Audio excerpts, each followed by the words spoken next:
Hola, buenas tardes. Bueno, vamos a continuar con un estudio de un nuevo medio táctico básico, para mí esencial en el juego de cualquier equipo, como es el bloqueo, y que en Canarias, sobre todo en equipos de base, se trabaja muy poco, pero muy poco.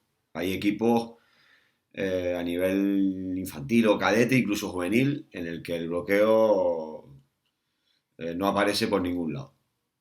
Entonces yo creo que debemos tener en cuenta este medio táctico básico porque no puede ser que una pivote o un pivote o cualquier jugador de cualquier equipo de nuestras categorías de base no sepa bloquear. Por mi experiencia sé que es uno de los medios tácticos más complicados, que los jugadores tardan más en entender, pero que una vez logremos eh, trabajarlo adecuadamente y que los jugadores entiendan cómo, cuándo y por qué se realiza el bloqueo, nuestro equipo ganará muchos enteros, ¿no? Porque genera muchas dudas a los defensores y, se pueden conseguir muchas ventajas, ¿no? A raíz de la utilización de este medio táctico básico. Vale, pues vamos a definirlo, ¿vale? Y es que el bloqueo es un medio táctico básico que consiste en ocupar un espacio para interrumpir la trayectoria de un defensor y que un compañero se beneficie. Importante, porque en la definición ya nos está diciendo cómo debemos trabajar el bloqueo. Es la interrupción de la trayectoria y normalmente cuando trabajamos en el inicio con nuestros jugadores y le indicamos qué consiste el bloqueo, el jugador tiende a chocar contra el defensor, ¿no? Y no se trata de eso, se trata de interrumpir su trayectoria y no de ir a chocar contra él. ¿Vale? Es importantísimo porque cuando empezamos a realizar los bloqueos suele pasar esto en muchas ocasiones, ¿no?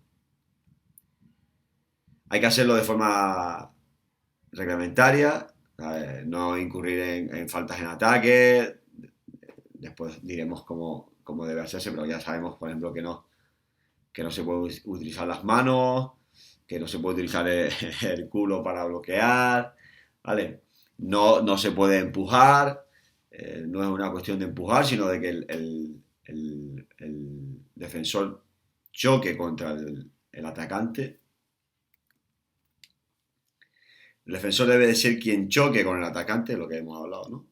No el atacante contra el defensor. Y los intervinientes, aunque después hablaremos de que pueden aparecer algunos más, pues suelen ser de una manera simple el bloqueador, que es el atacante que bloquea, el bloqueado, que es el defensor al que se realiza esa acción de bloqueo, y el beneficiario, que es el jugador atacante que se va a beneficiar de la situación del bloqueo. El objetivo general es restringir la libertad de movimiento del oponente directo o indirecto del jugador beneficiario a través de obstruirle físicamente con nuestro propio cuerpo para conseguir una situación de superioridad numérica momentánea o eh, ganar un espacio libre para poder atacar. Los objetivos específicos es lograr la ocupación espacial gracias a las condiciones antropométricas, o sea, si tenemos un pivote grande, pues podemos ocupar, es más fácil lograr ese bloqueo y que se consiga un espacio de penetración o un espacio de, de distancia de lanzamiento eficaz, ¿vale? Para realizar un lanzamiento eficaz. Obtener superioridades a través de un bloqueo, puedo conseguir superioridades numéricas. Romper el marcaje directo, o sea, un lateral que defiende a un lateral, un defensa situado en la situación de 2 que defiende un lateral, si hay un bloqueo, pues rompemos ese marcaje directo.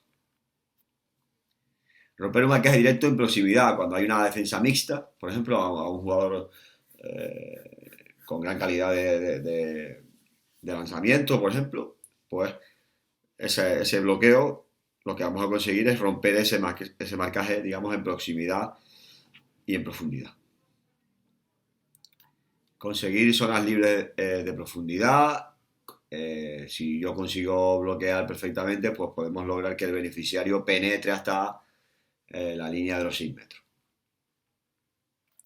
Generar dudas defensivas. Cuando se produce un bloqueo, normalmente la respuesta defensiva pues suele ser un contrabloqueo o un cambio de oponente, pero podemos generar dudas en defensa que nos permitan pues un lanzamiento o encadenar nuestra acción, esa pequeña superioridad que hemos logrado, esa pequeña ventaja, encadenarla con progresiones sucesivas, por ejemplo, y conseguir una ventaja o un lanzamiento en zonas eficaces de lanzamiento.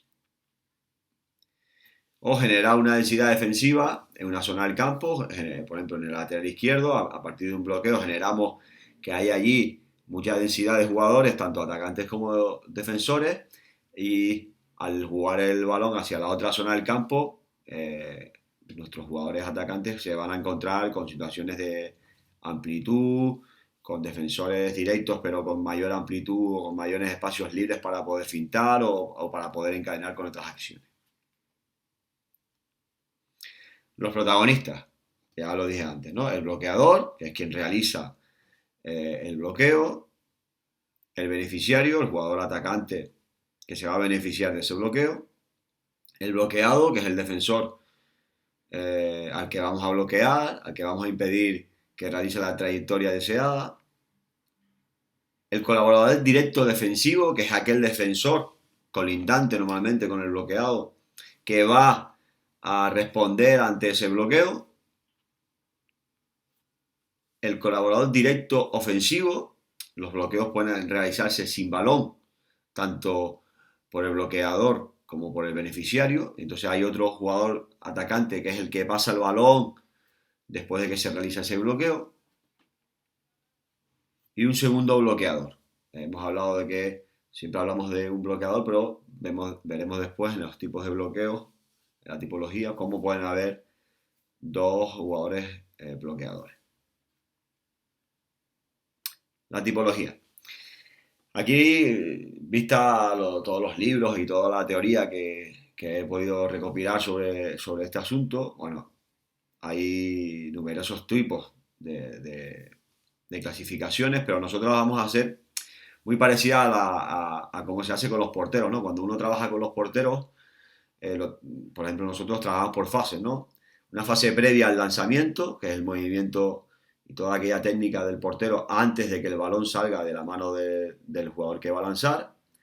Durante ese momento de parada, donde el balón ya está en el aire y se va a producir el contacto con el balón, y después de que se haya producido ese lanzamiento o esa parada, ¿no? Ese saques de contraataque, ese saque de contragol, ¿vale? Pues ese tipo de cosas. Pues aquí haremos lo mismo. Vamos a analizar el bloqueo antes de que se realice el bloqueo, durante el bloqueo y después del bloqueo, ¿vale? En la iniciación, en la realización del bloqueo y después, en la explotación del bloqueo, es decir, en el momento después de haber hecho la acción del bloqueo. Y hoy solo nos vamos a centrar, porque son muchas las variables, en las primeras, ¿no? En la tipología de bloqueo, en la iniciación, en el desplazamiento previo o todo lo que ocurre previo al contacto del bloqueado con el bloqueador, ¿vale? Tenemos que tener en cuenta que podemos trabajar, a la hora de trabajar los bloqueos, unir, ¿no? Podemos hacer un tipo de bloqueo simple en la iniciación, lateral en la realización y con continuidad en la explotación. O sea que podemos unir un tipo de bloqueo en la iniciación con uno en la realización y otro en la explotación. Bueno, a la hora de trabajar me refiero, ¿vale? Y es muy importante conocerlos todos, porque, ya te digo, para mí es de los aspectos, de los medios tácticos básicos que más cuesta a los jugadores entender, y debemos conocer todas las tipologías y toda la variedad que existe para después en las tareas que vamos a realizar con ellos poder hacerlas bien, porque muchas veces los niños y las niñas no entienden el bloqueo porque nuestros ejercicios los confunden. Por lo tanto, debemos conocer muy bien la tipología del bloqueo para que después, a la hora de realizar nosotros las sesiones, podamos entender qué es lo que buscamos y hacer las tareas convenientemente para que el niño no se confunda, el niño o la niña no se confunda. En la iniciación, en ese momento previo antes del contacto entre el bloqueado y el bloqueador, vamos a diferenciar entre la trayectoria del bloqueador, la intencionalidad, o sea, eh, eh, quién toma la iniciativa de bloquear o no, la toma de iniciativa, el número de bloqueadores, la relación con el balón del bloqueador, número de bloqueos simultáneos y el tipo de intervención del bloqueador. Vale, bueno, esto de forma general, vamos ahora a ir explicándolo uno por uno, ¿vale? Según la trayectoria del bloqueador, esa trayectoria puede ser lateral, ¿vale? El bloqueador procede desde uno de los lados del bloqueado. ¿Qué ventaja tiene? Que el defensor, el bloqueador, tiene dificultad para percibirlo, ¿vale? Porque el defensor está mirando siempre a zona de balón y cuando le viene alguien por los lados, pues le cuesta identificar que va a ser bloqueado. En diagonal, la trayectoria del bloqueador procede desde una posición adelantada o retrasada con respecto al bloqueado y en distinto eje con respecto a la portería. Este tipo de bloqueo lo suelen hacer los centrales o los pivotes, ¿vale? Ante defensas que tienen cierta profundidad. El bloqueo aún avanzado en la 5-1 por parte del pivote que sale desde una posición lateral, desde una posición de 2 o de 3, ¿vale? O ese lateral que gana mucha profundidad y el central acude a bloquear, a ayudar a su compañero lateral. Su trayectoria es desde la posición de central, que ya sabemos que está un poquito más atrasada que la de su compañero. Frontal. El bloqueador procede desde delante del bloqueado y en el mismo eje con respecto a la portería. Se suelen confundir mucho con el medio táctico que vimos ayer, que era la pantalla. ¿Vale? En muchos bloqueos, ya lo dijimos ayer también, muchos bloqueos frontales, no es que se confundan, sino que en muchas ocasiones suelen ser lo mismo. Por detrás, la trayectoria del bloqueador viene desde atrás. Y lo mismo, suelen utilizarse ante defensas que ganan mucha profundidad, ante una defensa de 6-0 con poca profundidad. Es imposible realizar una trayectoria por detrás, ¿vale? Y ya te digo, suelen utilizarse ante defensas profundas, 3-3, 5-1 o 6-0, donde los jugadores, sobre todo de oponente con balón, ganan profundidad en línea de tiro. Y aquellas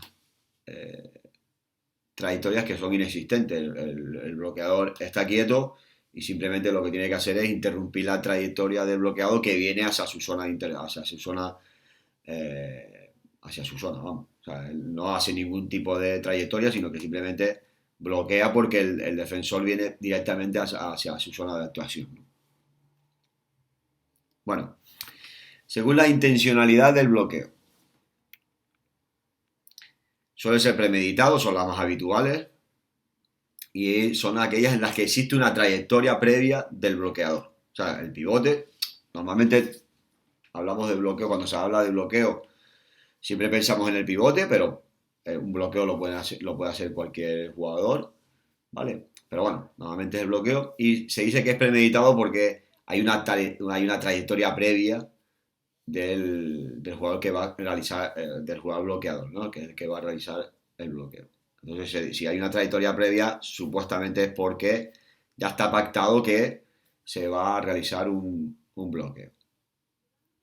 Y casual, bueno, no suelen haber desplazamientos previos, o ante una circulación, por ejemplo, circula un extremo y en esa circulación ve la posibilidad de realizar un bloqueo y la realiza, pero no estaba pactado, ¿vale? Por eso se dice que es casual, ¿vale? Según quien toma la iniciativa de realizar el bloqueo.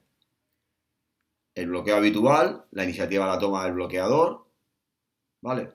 Realiza esa trayectoria previa y va a buscar el bloqueo, o la realiza el beneficiario. O sea, el jugador lateral o central lleva a su oponente hacia la zona del pivote con la intención de que el pivote bloquee, ¿vale? O sea, en este caso, quien busca esa iniciativa es el jugador beneficiario.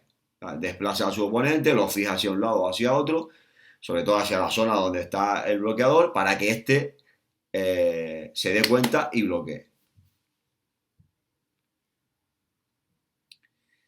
Según el número de bloqueadores que actúan simultáneamente. Está el bloqueo simple, donde solo hay un bloqueador, y el bloqueo doble, en donde dos bloqueadores bloquean al mismo tiempo al mismo defensor. ¿Vale? Es importante porque después vamos a ver otro tipo de bloqueos que tiene un nombre muy parecido, pero que no es lo mismo. Dos jugadores bloquean al mismo defensor directo del beneficiario. Requiere mucha coordinación, suelen confundirse con la pantalla de dos jugadores, pero bueno, ya decimos que las pantallas y los bloqueos, sobre todo los bloqueos frontales, suelen confundirse, ¿vale? Pero bueno, son poco habituales, pero que pueden resultar efectivos. Según la relación con el balón del bloqueador, un atacante puede bloquear con balón, requiere un gran nivel a la hora de proteger el balón y una buena coordinación entre los dos jugadores atacantes, pero son más predecibles. El defensor suele darse cuenta con mayor inmediatez de que va a ser bloqueado. Y los bloqueos sin balón, que son los más habituales y sobre todo los más eficaces, porque el defensor no suele darse cuenta de que va a ser bloqueado. Según el número de bloqueos o bloqueos simultáneos.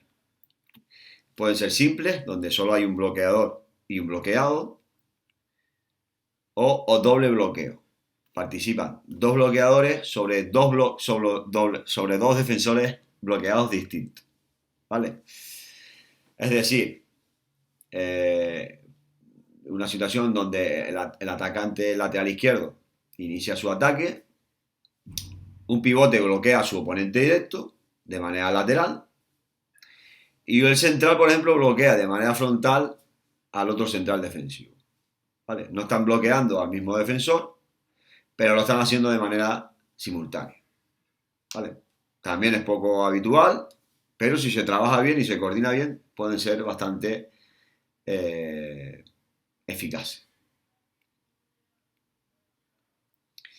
Y el último que vamos a ver, creo, es el tiempo de intervención. Los bloqueos pueden ser rápidos. El bloqueador actúa de forma explosiva, instantánea, bloquea y normalmente se va o no, pero bloquea y ya. Y bloqueo mantenido. Para ponerlos en situación, es el bloqueo típico cuando están haciendo una mixta a un compañero con profundidad, más allá de los 9 metros, y el pivote sube a intentar conseguir que su compañero salga de esa mixta. Pero no lo consigue una vez, a la primera se mantiene en ese puesto, vuelve a intentar realizar ese bloqueo. Bueno, ese tipo de bloqueo mantenido, ¿vale? Donde el bloqueador, como pone aquí, sigue a los protagonistas el tiempo necesario para que su compañero se libere. O sea, suele darse ante defensas muy abiertas donde el bloqueador suele estar libre de marca. Bueno, hasta aquí el bloqueo en su fase de iniciación. ¿Vale? Mañana veremos los bloqueos para poder tener claro la diferencia entre una fase u otra, ¿vale? Porque bloqueador, bloqueado, beneficiario, si se dice muchas veces durante un corto periodo de tiempo, pues la gente suele confundirse. Tenemos claro que los que hemos visto, la tipología de los bloqueos que hemos visto se refiere a la fase de iniciación, a la fase previa al contacto entre el bloqueador y el bloqueado. De mañana o esta tarde, no prometo nada porque, ya le digo, al igual que ustedes con su trabajo o con su entrenamiento, pues no pueden estar en directo conmigo, yo también en mi trabajo en el club, pues me surgen situaciones inesperadas o en la perdoma la conexión a internet es muy complicada y no me da tiempo a subir el vídeo, entonces intentaré subirlo esta noche o si no, mañana al mediodía tengan el vídeo de la tipología de bloqueos durante esa fase de contacto y si veo que no es muy larga y no es tan complicada de entender, la unimos a los bloqueos o a la tipología de bloqueo, a las variables después de ese contacto entre bloqueado y bloqueador.